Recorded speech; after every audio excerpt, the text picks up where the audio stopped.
भारत को आंख दिखाने चला था कनाडा, दुनिया के देशों ने राइट टाइम कर दिया। मोदी के लिए खड़े हो गए कौन कौन से देश, दोस्ती काम आ गई। दुनिया के वो कौन से देश है जो कभी नहीं छोड़ सकते मोदी का साथ। एक तो ऐसा जो भारत के लिए कभी पाकिस्तान से भी भिड़ गया।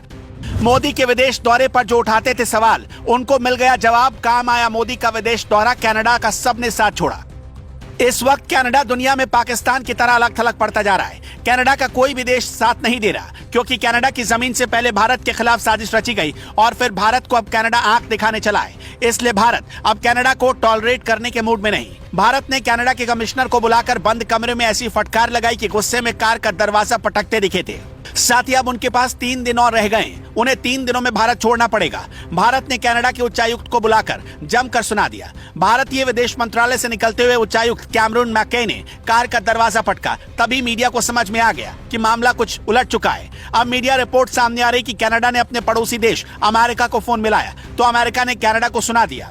फिर फ्रांस और ब्रिटेन से मदद मांगी तो उसने भी मदद करने से इनकार कर दिया। पूरी दुनिया के देशों में जब पीएम मोदी दौरा करते थे तो विपक्ष कहता था कि ये कैसे प्रधानमंत्री है जो फ्लाइट मोड पर रहते हैं। लेकिन मोदी का यही दौरा अब दोस्ती और मजबूत दोस्ती में बदल चुका है। भारत ने हाल ही में G20 में वसुधैव कुटुंबकम का नारा दिया, मतलब संसार ही परिवार है। दुनिया के देशों को ये पसंद भी आया।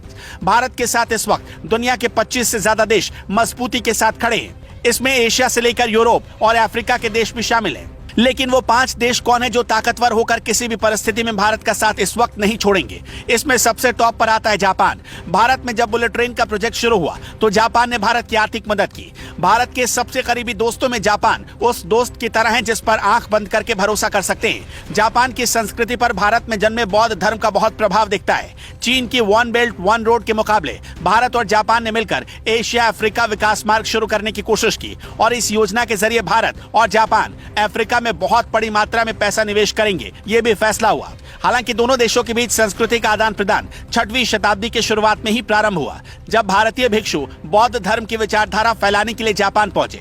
जापान भारत के लिए लो किस्ट पॉलिसी का अहम साझेदार है।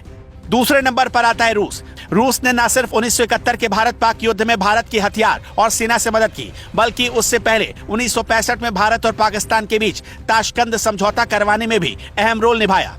अभी जब 2022 में दुनिया ने यूक्रेन के लिए रूस को अलग किया तो भारत ने रूस से अपने संबंध नहीं तोड़े, बल्कि इन संबंधों को भारत ने एक सच्चे दोस्त की तरह निभाया। आज भले ही रूस चीन के साथ दिखता हो, लेकिन ये रूस की अपनी डिप्लोमेसी है जो दुनिया को दिखाने के लिए कुछ और है और भारत के लिए कुछ और। आज भी रूस एक सच्चे दोस्त की तरह भारत के साथ खड़ा है। जब कुछ देश भारत के खिलाफ अपने वीटो पावर का इस्तेमाल करके कश्मीर को पाकिस्तान का हिस्सा बनाना चाह रहे थे, उस वक्त रूस ने ही अपना वीटो पावर लगाया और ऐसा करने से दुनिया के कई देशों को रोक दिया, पाकिस्तान की मंशा पर पानी फेर दिया। इसके साथ साथ भारत ने जब जम्मू कश्मीर से आर्टिकल 370 हटाया, तब भी रूस ने भारत का साथ दिया। इजराइल भारत का तीसरा सच्चा दोस्त इजराइल है। आपको तो पता ही होगा कि इजराइल भारत को अपना फ्रेंड मानता है। इजराइल के प्रधानमंत्री बेंजामिन नेतन्याहू कई बार माय फ्रेंड मोदी लिख के ट्वीट करते हैं। आज कृषि, तकनीक और सुरक्षा के मामले में भारत और इजराइल कदम से कदम मिलाकर चल रहे हैं। साल 1961-62 में भारत चीन युद्ध के दौरान भारत ने कई देशों को पत्र लिखा था। तत्कालीन प्रधानमंत्री पंडित जवाहरलाल नेहरू ने तब इजराइल को भी एक खत भेजा। तभी इजराइल ने अपनी सेना भारत में भेजी थी, जो आज तक दुनिया से गुप्त रखी गई है।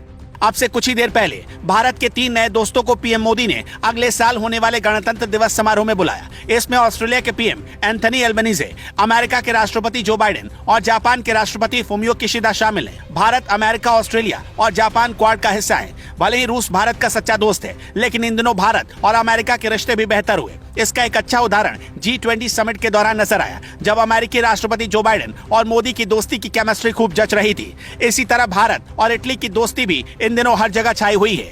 इटली के प्रधानमंत्री जॉर्जिया मेलोनी ने पहले इटली में पीएम मोदी का ग्रैंड वेलकम किया, उसके बाद पीएम मोदी ने जॉर्जिया का इंडिया में वेलकम किया।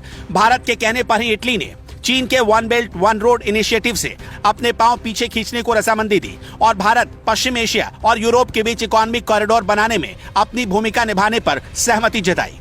इसके साथ साथ भारत में जब G20 सम्मेलन हो रहा था, तब बांग्लादेश और अफ्रीकन यूनियन जैसे देशों को बुलाकर भारत ने अपनी सच्ची दोस्ती निभाई। इसलिए ये सारे ऐसे देश हैं जो कभी भी भारत का साथ नहीं छोड़ सकते। इसके अलावा भारत में एक नियम है, जब भी कोई नया प्रधानमंत्री बनता है या पहली बार प्रधानमंत्री बनता है, वो अपनी यात्रा भूटान में जरूर करता है। इसलिए भूटान भी भारत का सच्चा दोस्त है।